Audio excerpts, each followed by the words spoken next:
आज जो मैं आपको कहानी सुनाने जा रही हूँ उसका नाम है जुलूस। इस वीडियो में मैं आपको इस कहानी का पहला भाग बताऊंगी और इसका दूसरा भाग दूसरी वीडियो में मिल जाएगा। पूर्ण स्वराज का जुलूस निकल रहा था।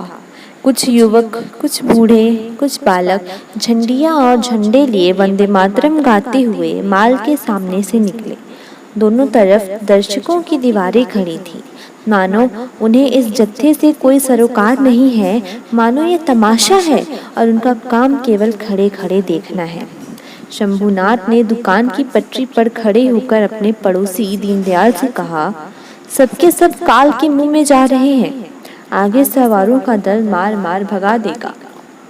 दीनदयाल ने कहा, महात्मा जी भी सठिया गए हैं। जुलूस निकालने से स्वतंत्रता मिल जाता तो अब तक कब का मिल गया होता। और जुलूस में है कौन लोग? देखो, लौंडे, लफंगे, सिरफिरे, शहर का कोई बड़ा आदमी नहीं। मैकू स्लीपरों की माला गर्दन में लटकाए खड़ा था। इन दोनों सेठों की बातें सुनकर हंसा। शंभू ने पूछा, क्यों हंसे मैकू? आज रंग चोखा मालूम होता है। मैकू ने कहा, हंसा इस बात पर जो तुमने कही कि कोई बड़ा आदमी जुलूस में नहीं है। बड़े आदमी क्यों जुलूस में आने लगे? उन्हें इस रात में कोई आराम नहीं है। बंगलों और महलों में रहते हैं, मोटरों पर घूमते हैं, साहबों के साथ दावतें खाते हैं। कोई तकलीफ है क्या इनको? मर तो हम लोग रहे हैं जिन्हें रोटियों का ठिकाना नहीं। इस वक्त कोई टेनिस खेलता होगा, कोई चाय पीता होगा, कोई ग्रामोफोन लिए गाना सुनता होगा, कोई पार्क की सैर करता होगा। यहाँ आए पुलिस के कौड़े खाने के लिए? भी भली कही। शंभू ने कहा, तुम ये बातें क्या समझोगे मैकू? जिस काम में चार बड़े आदमी अगवा होते हैं उसकी सरकार पर भी धाक बैठ जाती है। लफंगे लौंडे का खोल भला हाकिमों की निगाह में क्या जचेगा? मैकू ने ऐसी दृष्टि से देखा जो कह रही थी, इन बातों को समझने का ठेका तुमने ले रखा है क्या? और बोला, बड़े आदमियों को तो हम ही लोग बनाते बिगाड़ते हैं या कोई और? कितने ही लोग जिन्हें कोई पूछता भी न था हमारे ही बनाए बड़े आदमी बन गए और अब मोटरों पर निकलते हैं और हमें नीच समझते हैं। हमारा बड़ा आदमी तो वही है जो लंगोटे बांधे नंगे पांव घूमता है, जो हमारी दशा को सुधारने के लिए अपनी जान हथेली पर लिए फिरता है, और हमें किसी बड़े आदमी की परवाह नहीं है।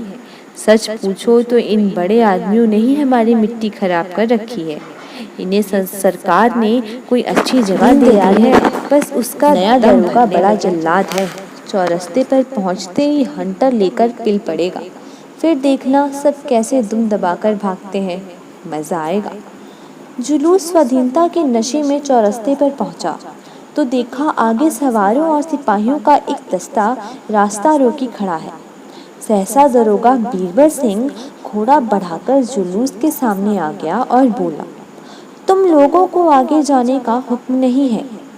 जुलूस के बूढ़े नेता इब्राहिम अली ने आगे बढ़कर कहा, मैं आपको इत्मीनान दिलाता हूँ, किसी किस्म का दंगा फसाद ना होगा। हम दुकानें लूटने या मोटरों को तोड़ने के लिए नहीं आए। हमारा मकसद इससे कई ऊंचा है। बीरबल सिंह ने कहा, मुझे यह हुक्म है कि ये जुलूस यहाँ से आगे ना जाना पाए। इब्राहिम ने कहा, आप अपने अफसरों से ज़रा पूछ क्यों नहीं लेते? बीरबल सिंह ने कहा, मैं इसकी कोई ज़रूरत नहीं समझता। इब्राहिम ने कहा, तो हम लोग यहीं बैठते हैं, जब आप लोग चले जाएंगे तो हम निकल जाएंगे।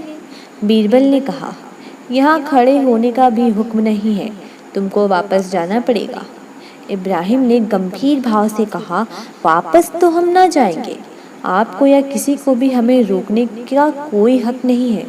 आप अपने सवारों, संगीनों और बंदूकों के जोर से हमें रोकना चाहते हैं तो रोक लीजिए, मगर आप हमें लौटा नहीं सकते। न जाने वह दिन कब आएगा जब हमारे भाई बंधु ऐसे हुक्मों की तालीम करने से साफ इनकार कर देंगे, जिनकी मंशा महज कौम को गुलामी की जंजीरों में जकड़े रखना है। बीरबल ग्रेजुएट था उसकी नस नस में रोब भरा हुआ था। अफसरों की दृष्टि में उसका बड़ा सम्मान था। खासा गोरा चिट्टा, नीली आंखों और भूरे बालों वाला तेजस्वी पुरुष था। शायद जिस वक्त वो कोट पहनकर ऊपर से हैट लगा लेता था तो वह भूल जाता था कि मैं भी यहीं का रहने वाला हूँ। शायद वो अपने को राज्य करने वाली जाति का अंग समझने लगता था। मगर इब्राहिम के शब्दों में जो तिरस्कार भरा हुआ था, उसने जरा देर के लिए उसे लज्जित कर दिया। पर मामला नाजुक था। जुलूस को रास्ता दे देता तो जवाब तलक हो जाता, वहीं खड़ा रहने देता तो वह सब न जाने कब तक खड़े रहते। इस संकट में पड़ा हुआ था कि उसने डीएसपी के घोड़े को आते देखा। अब सोच विचार का समय ना था। उसने कमर से हंटर निकाला और घोड़े को एक लगाकर जुलूस पर चढ़ाने लगा। उसे देखते ही और सवारों ने भी घोड़ों को जुलूस पर चढ़ाना शुरू कर दिया। इब्राहिम दरोगा के घोड़े के सामने खड़ा था। उसके सिर पर एक बेल्ट ऐसे जोर से पड़ा कि उसकी आंखें तिलमिला गईं। खड़ा न रह सका, फिर सिर पकड़कर बैठ गया। उसी वक्त दरोगा जी के घोड़े ने दोनों पांव उठाए और जमीन पर बैठे हुए इब्राहिम उसके टापों के नीचे आ गए। जुलूस अभी तक शांत खड़ा था। इब्राहिम को गिरते देखकर कई आदमी उसे उठाने के लिए लपके, मगर कोई आगे न बढ़ सका।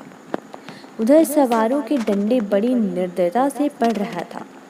लोग हाथों पर डंडों को रोकते थे और अविचलित रूप से खड़े थे। हिंसा के भावों को प्रवाहित न हो जाना उनके लिए प्रतिक्षण कठिन होता जा रहा था।